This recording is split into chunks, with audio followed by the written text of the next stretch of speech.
Major Scott Bowden watched a terrible drama unfold. 3 miles offshore, the American commanders ordered the launch of 29 floating DD tanks. But in the rough seas and strong currents off Omaha Beach, this was too far for the tanks to swim to shore. We said, they must be balmy, they must be mad. We both said it simultaneously. We're crazy. And much has been made of this, and much has been talked about it, because they drowned 26 tanks, one after the other. In total, 27 tanks heading into the eastern half of Omaha were lost. The foolhardy order to launch them in rough seas too far from the shore meant the infantry were now going in with little chance of knocking out the German gun batteries. It was crazy, it was criminal, and whoever decided to do it was a coward, in my opinion, because it was absolutely mad. They didn't want to take them right in onto the beach. 15 miles to the east, the tank crews heading towards Sword Beach in the British sector had no idea so many DD tanks had gone down. If they followed their American counterparts at Omaha and launched as far from the coast, they would be heading for the same fate. It was the roughest sea we'd ever seen. We'd never launched in a sea like that, and we were amazed when we got the order to launch. They stopped the tank landing craft, lowered the ramp, and the first tank went in. Luckily for the tank crews in the British sector, their commanders had decided to push their luck and take the tanks much closer in to the shore. We just kept going straight. We never moved an inch, and she bounced a few times. We got some water over, and Charlie kept looking at me, and I thought, no. What we decided, we'd stay on top of the tank because we'd rather get shot than be trapped at the bottom of the channel in a tank. So only poor old Ozzy couldn't. Poor old Ozzy was down in driving, of course. And then the naval bombardment started up.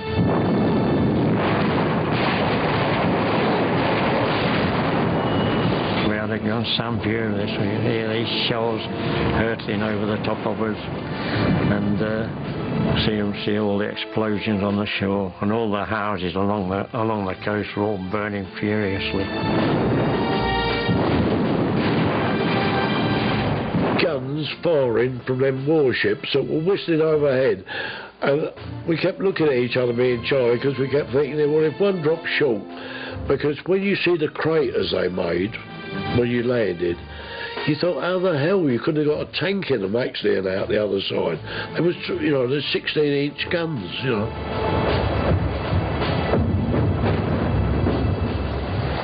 Und als die Schiffsartillerie When the ship's guns started firing at us, there came a moment when you thought, are we going to get out of this alive, or are we going to die wie here? man glaubte, kommst du lebend raus oder bleibst du hier liegen?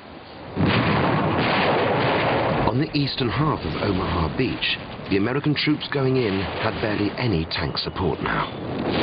If they were going to make it up the beach, they would need somewhere to take cover. They had been told that Allied rockets would make craters for them in the sand. I heard a sort of whoosh behind me, and I looked round, and there were a group of rocket ships, and they were supposed to fire on the beach, but they were woefully short. It was like a firework display, but all the rockets landed in the sea a good quarter of a mile from the shoreline. So I shook my fist at them, actually. I said, even though they couldn't hear me, but I was so annoyed that they come all this way to fire their rockets up in the air and down in the sea. It was a waste of, well, everybody's effort and energy for a firework display that didn't do any good. Omaha Beach was a disaster waiting to happen, with only a handful of tanks to battle 85 German machine gun positions. For the 70,000 troops heading into the American beaches, there was no going back.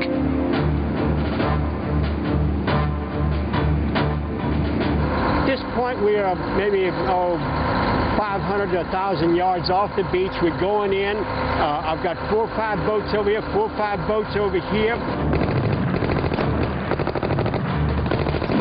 I can see bullets hitting the water, and they cascade the water like maybe 8 to 10, 12 feet up in the air. And your first reaction is, let's stop and let them run out of ammunition or change your position. You can't do it. I'm compelled to go. I can't, if I stop, I cause a major gridlock all the way back to sea. As we got closer and the machine gun bullets started hitting the boat, it was just natural that the people went down, and they stayed down in the boat.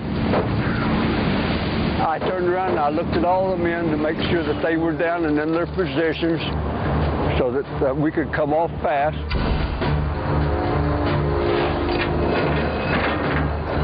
The ramp went down, slam dunk. These 36 troops would be standing about like so, poised in an assault position. We came off in the run, and the man to my left was hit immediately. I could see him going down, and I avoided him a little bit so that I didn't step on him.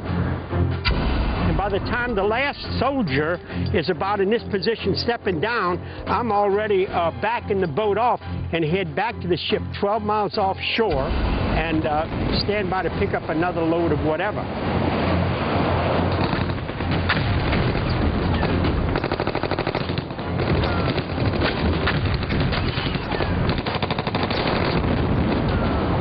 I came off of that ramp in a mad dash, looking. The tetrahedral that was there, I made a dash for it. I went right up to it, and I went down behind it, and I'm looking around. I'm looking for a place to go. Where do you go from here? Where's the cover?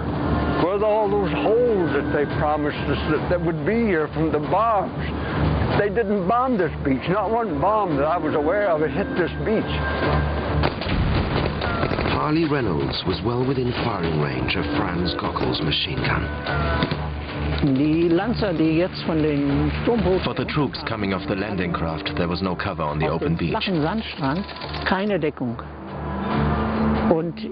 Because of our machine gun fire, the bodies soon started piling up. Just up the beach, British Royal Navy boat Captain Jimmy Green was about to deliver his contingent of 32 American troops to the beach.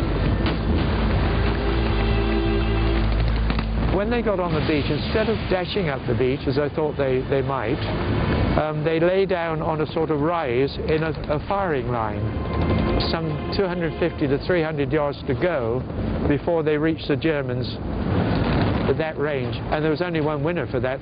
They didn't have a chance. They were wiped out within minutes, I believe.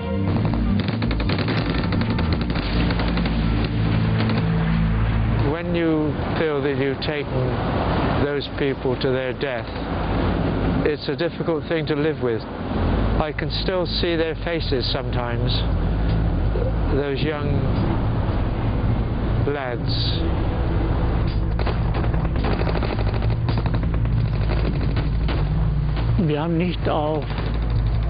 We weren't shooting at human beings. For me, they were just the enemy. Had there been fewer of them, we might have seen the individual person. But there were just so many that came charging towards us.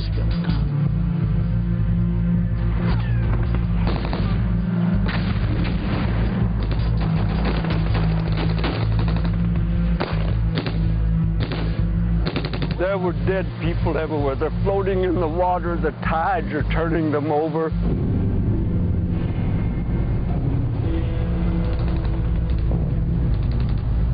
They're lying sideways like logs, rolling with the tide.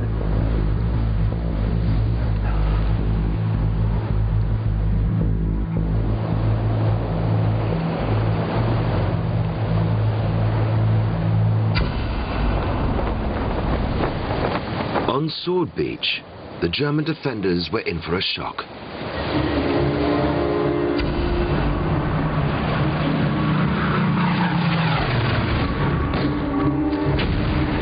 One of Straussler's DD tanks were appearing as if by magic from the surf, ready to support the infantry.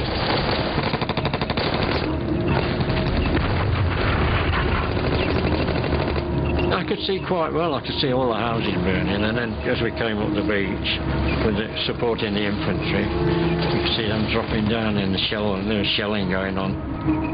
Because you're a bit cut off in a tank, you don't hear what's going on. You see the infantry lads dropping, and you realise shells are exploding. You can't hear them unless one hits you, of course. Then you hear it. But then we came to this line of beach articles, and on top of each one was a mine. And there was just about enough room to get a Sherman through. But Ron Epper, the commander, he had to keep his head out of the turret, otherwise he couldn't guide us in it. So he guided us through these, and he was saying, left Aussie, right Aussie, left Aussie. As we went past, a level with Ron's head, you know, so if we'd have nudged one, he'd have got the lot.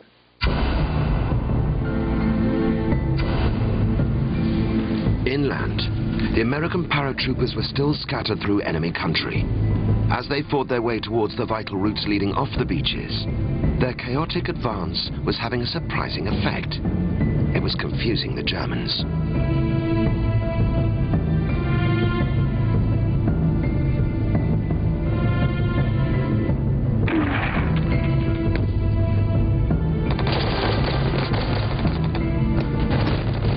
I saw a German, so I just, without all the things that I had, was coming up very slowly up on Hundley, which started, you know, working on me, that I was going to have to kill a man. This man just popped out, and I raised up and fired, and he went down. Well, after the first one, it wasn't too bad, because another one came out from behind her, and he stopped right where this other one fell. So I took a careful bead on him, took the slack out of the trigger, and touched it off, and he went down.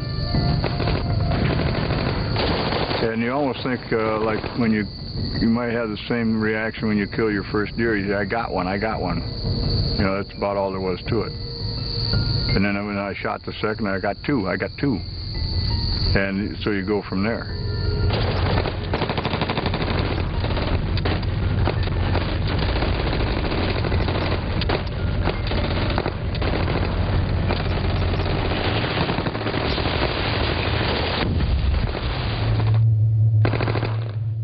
I remember several that I probably killed. I hate to admit it, it's exhilarating, because you're not the one that's dead. Of course it's exhilarating. It's combat. Yeah. No. There's no sorrow. I learned a little trick in that I never, from that day on, I never killed another man. I killed uniforms. If I'm here and I see figures coming toward me, and I even lay on the ground if I have to, so I can look up and silhouette their heads against the lighter sky. If they had round helmets, they were friends. If they had square helmets, I killed them. On Juno Beach, in the British sector, Hobart's funnies were ready to get to work. 3 flail tanks, the mechanical minesweepers, were heading for a ramp that led up to a minefield at the back of the beach. But blocking their way was a solid steel barricade. Up at the top of the ramp, there are a couple of steel gates called Element C, represented by those CD cases there. So I have to aim the gun through the barrel at each joint.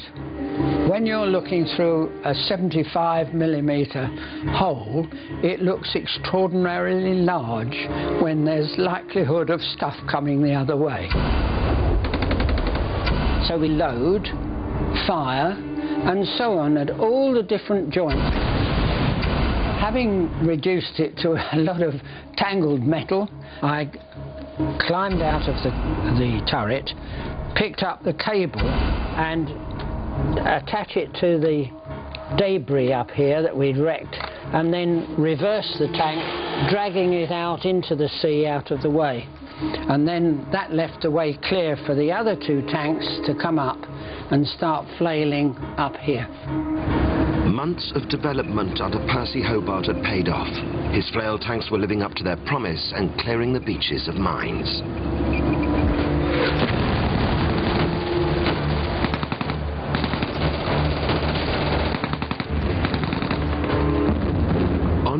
our beach, Harley Reynolds had not even fired a round. There was no point. The Germans were not in range of his rifle. However, American infantry were being gunned down by the 100. I know that several bullets hit the steel tetrahedral that I was trying to hide behind, because they made a splat when they hit the steel.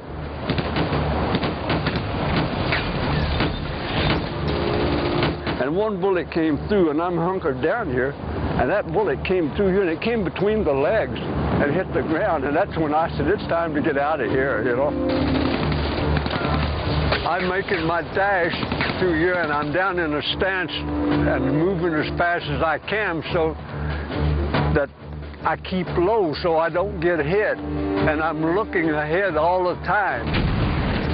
I spot this shingle up here and all these men, and I'm running through here, and I go right on through until I get to the shingles, and then when I go down, I remember that bullets are flying around you like crazy. And when I get to the shingles, and I get up here and I go down,